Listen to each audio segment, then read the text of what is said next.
After I defeated River City Girls, I was very confused with the ending. I had two issues with it. First, in the intro video, you can see Kunio and Ricky being beat up by the cops and thrown into a van tied up. Then, in the beginning of the game, the comic book style cutscene had Kyoko receiving a picture of Kunio and Ricky forcefully entering a van. Now, after all of this, they were not kidnapped at all. They were just at a spa taking a day off. I was actually a little upset that they weren't kidnapped, but I guess that's just a twist. But then, who sent that picture to Kyoko? What is that person trying to instigate? There is a theory, but I will get to it later. The next issue I had is that after all the girls have done to rescue them, Kunio and Ricky doesn't even remember their names. Ah, jeez. It's those crazy girls again. What were their names? No idea. I was really confused. They are not boyfriend and girlfriend? Why did these girls think they were in a relationship? At the end of the cutscene, Kunio and Ricky mentioned Mame and Hasebe, the two girls that Kyoko and Misako had issues with. Are they the real girlfriends of Kunio and Ricky? I had to look up what was going on. After some brief investigative work, I found out some things that only dedicated fans would know. First of all, Mame and Hasebe are the secret bosses in this game. To fight them, you will need two things, the Mame charm and the Hasebe charm.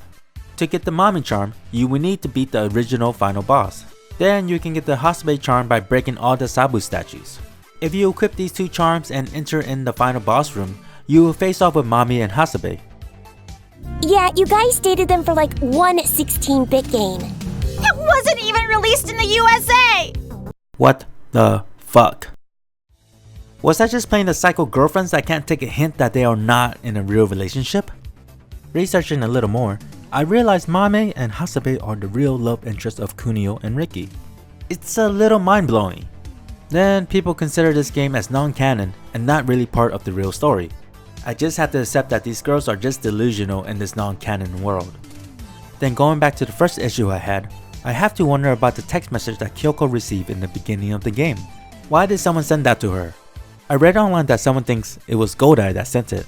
Godai was some sort of a villain in the other games, and in this game, he is this creepy guy that followed these girls around.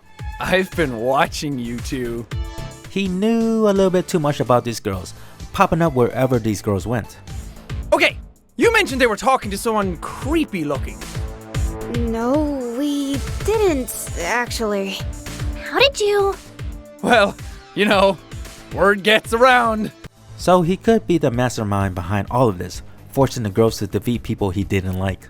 Or maybe the creators want us to interpret these scenes in any way we want because it's non-canon. I don't know. But after finding out more about the game, I felt less upset with the ending because there are some deep references that actually makes it interesting. I really hope to see another game like this. Fine, you're their girlfriends. Whatever. Can we leave now?